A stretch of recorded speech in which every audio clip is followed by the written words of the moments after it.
Are you being denied parenting time with your kids? Well, in Connecticut, that's not only unfair, it's also against the law, and the courts take it very seriously. We hear from parents all the time that are in a situation where their ex is either blocking them from visiting with their kids or is just flat out not following the schedule that they agreed to.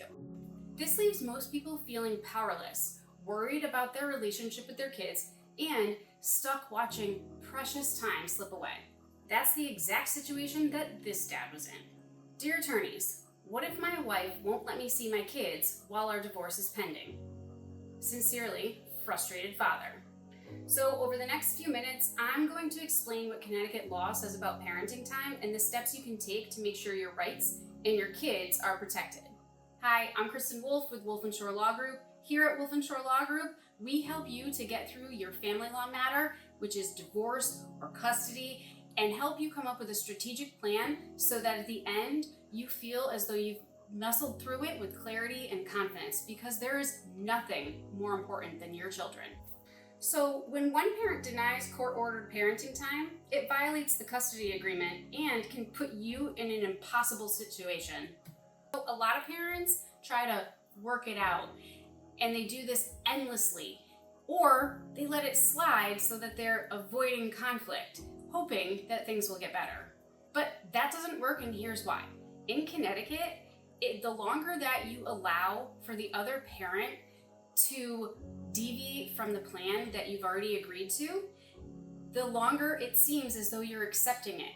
And so the court is going to think that you've been on board with this deviation the whole time. And that's how it can backfire. So frustrated father, here's what you need to do.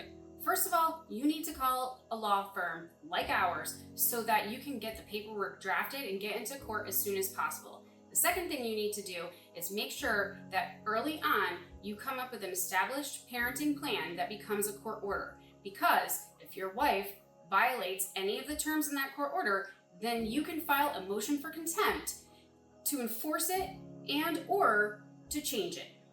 So the parenting plan that you would be entering into before your divorce is finalized is called a pendente lite agreement, stipulation, or court order. That means pending judgment.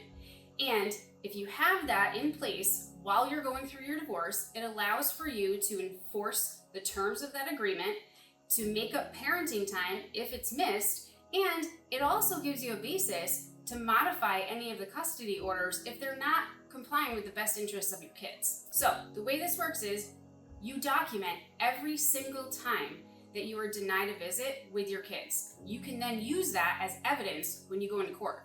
Remember, although your family situation seems very private and personal, it is a court proceeding. So in order to win your case, you need to have evidence. So this is what you're going to need for the judge to enforce the court orders. So frustrated father, or really anyone that's in this position, don't wait. If you're being denied parenting time, things can spiral out of control before you know it. So give our office a call. We can help to set you up with a consultation with one of our attorneys so that we can give you a strategy and a plan to get out of this mess with clarity and confidence moving forward.